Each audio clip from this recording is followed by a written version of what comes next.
What is bounded rationality? Bounded reasoning is a way that people make decisions in which they try to satisfice instead of optimize. In other words, we want to make a decision that is good enough, not the best one possible. Where this bias occurs. Think about going to the store to buy eggs. You check out the different brands and choose a box of eggs that says cage free. By picking eggs from chickens that weren't raised in cages, you're showing that you care about being moral. But when we make quick decisions based on words like cage free, we often don't stop to think about what those terms actually mean. We are making a choice based on a false sense of reason because we don't have all the facts. Maybe we don't have time to look up that cage free can mean both free run and free range, but only free range chickens can go outside. Bounded reasoning tells us to make choices that meet a certain criterion, like being ethical, even if they aren't the best ones for that criterion. Individual effects.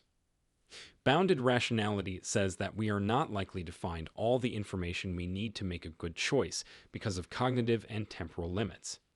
This limitation forces us to choose options that are just good enough instead of continuing to look for the best one. Our decisions are still reasonable based on the information we have, but not based on all the information that could be out there. Even though perfect economic rationality, which tries to maximize benefits while minimizing costs, is hard to follow, making decisions based on limited economic rationality can make us act in a way that goes against our goals. Systemic effects. There are a lot of different ways to make decisions in the business world. Organizations try to make decisions that reflect their business goals, but people don't always make decisions in a perfectly rational way.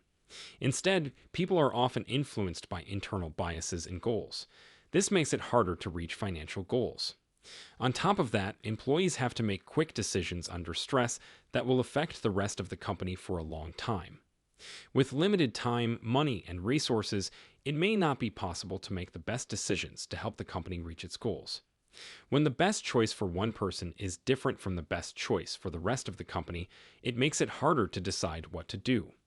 In this case, the employee can't be rational because they have to put the organization's wants ahead of their own. Even if they fight against their own self-interest, they might not be able to make the best decision for the business. In short, bounded rationality is sometimes a required flaw when making decisions is done as part of a complex network instead of by a single entity. How it affects product. As with cage-free eggs, tech companies can market digital goods as environmentally friendly to get people to make morally responsible choices. For instance, people who like to listen to music may use online streaming services like Spotify because they seem more environmentally friendly than record or CD players. People may download Spotify because they think it's good for the environment and it's easy to listen to music on their phones. They may think they're getting the best of both worlds. Unfortunately, this assumption couldn't be more wrong. All of the world's data centers together produce 2% of the world's carbon footprint, which is almost as much as the airline business. But because streaming platforms are so easy to use, users might not look into how these services use data centers to let them listen right away. Bounded rationality and artificial intelligence. Because we have limited knowledge, we might not be able to use artificial intelligence software as well as we could. Let's say you're having trouble writing an email to your boss to ask for leave time and decide to use ChatGPT to get help. You quickly type in your request, and in a few seconds, an automated answer shows. Even though the email is pretty standard, you tell yourself that it's good enough and send it. When you're short on time and energy, it's easier to settle for a vague answer than to go back and ask ChatGPT for more information. For example, you could say that your trip will give you a mental break that will make you more productive in the future, or that the place you are going will teach you something new that you can use at work. Instead of helping the computer find the best answer, you settle for the first one, which may not guarantee you time off. To get around the problem of limited logic, we can take a little more time to ask artificial intelligence tools for specifics that will help them give us the best results possible. Why it happens. Every day we make a lot of choices.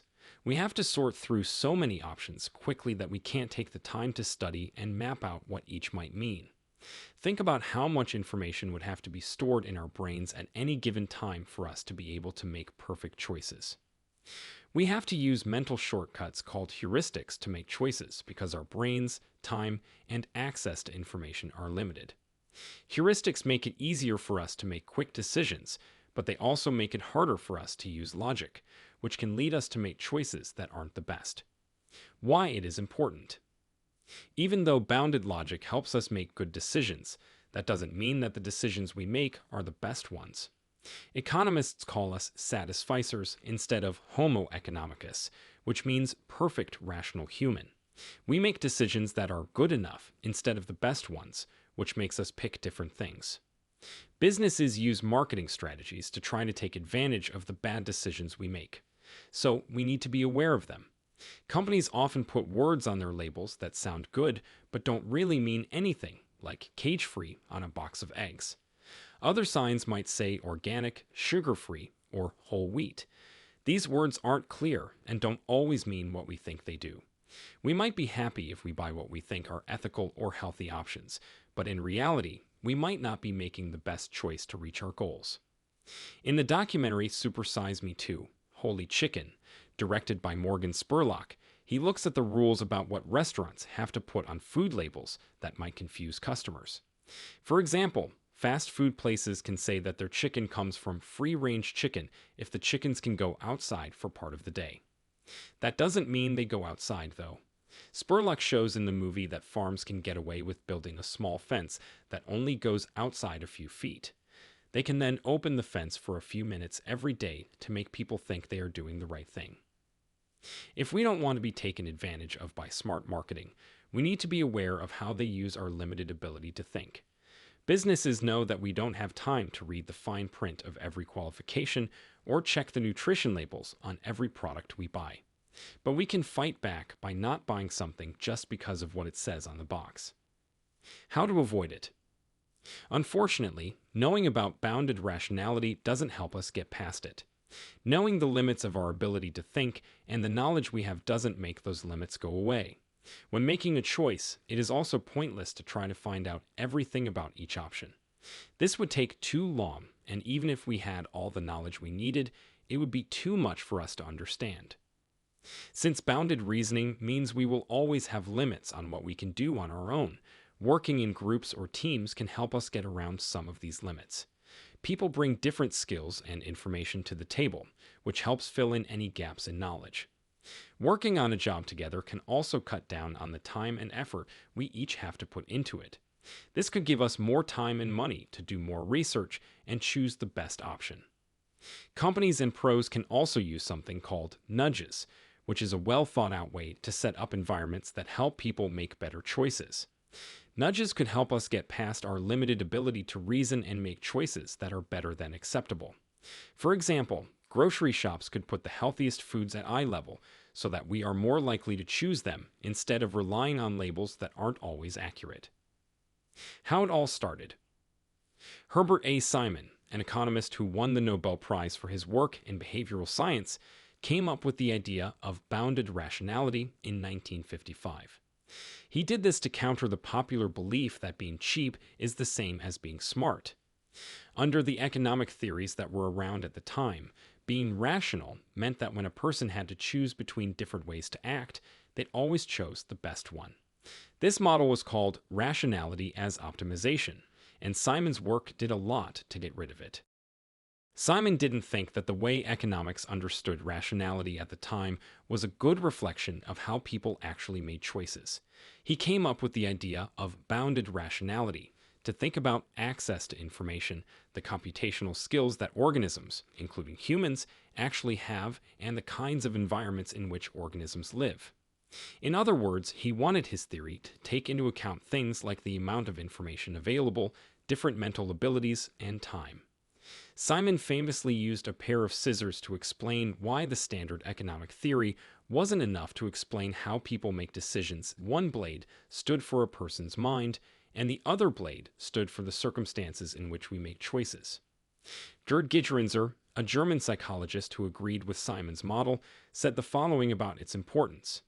If we just look at one of the blades of a pair of scissors, we can't figure out how they work. To fully understand how knives cut, we have to look at both blades, which are our mental abilities and the things around us. In other words, we need to look at both personal and situational factors to fully understand why logic can't be used to make decisions. Example 1: supply chain management. In the business world, decisions are made in complex systems with competing influences, like when the goals of the company don't match the goals of the people in it. When it comes to money, a business should do what will make them the most money.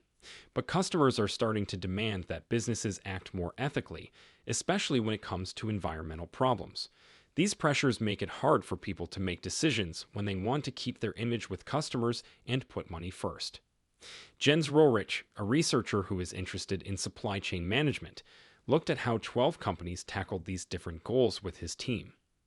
Rohrich wanted to find out if bounded rationality changes how companies use sustainable supply chains, which are better for the environment but often cost more. The researchers found that managers cared most about finding a good balance between cost and image, as well as between what skills and resources were available. These trade-offs show that groups rarely make decisions based on perfect rationality. Instead, their decisions are based on a variety of factors and abilities. Instead of picking the cheapest supply chain, which would be the best choice from an economic point of view, decision makers often choose a supply chain that costs more but has a better image. This shows that limited rationality is sometimes more moral than perfect rationality, because it makes us more likely to settle for decisions that help people or causes outside of ourselves. Example 2: short-term temptations. Perfect economic logic says that we should make decisions that will give us the best financial results. However, this is not usually the case. Imagine that you won a contest and have a choice of two ways to spend your prize. You can either get $100 now, where you can wait a month and get $110. The most reasonable person would wait a month to get the bigger amount, but most people would be happy to get $100 right away. Several studies have shown that this kind of situation leads to bounded reasoning. For example, when buying big appliances, people are more likely to buy ones with a low starting price but high energy costs. Long term, these appliances cost us more than if users bought models that were more expensive up front but used less energy. Bounded rationality means that we can't quickly figure out how much electricity will cost over the years. Because of this, we can make a good choice at the time, but it's not the best one in the long run. In another study, when people were given a free meal at either a fancy French restaurant or a local Greek restaurant, most picked the French restaurant. But when asked if they'd rather have the French meal in 2 months or the Greek meal in 1 month, 57% of the people who had said they'd rather have the French meal in 2 months said they'd rather have the Greek meal sooner. These studies on short-term satisfaction show that people don't always act in a way that makes economic sense. Instead, other things like convenience, the desire for instant gratification, a lack of knowledge, or cognitive biases affect our choices.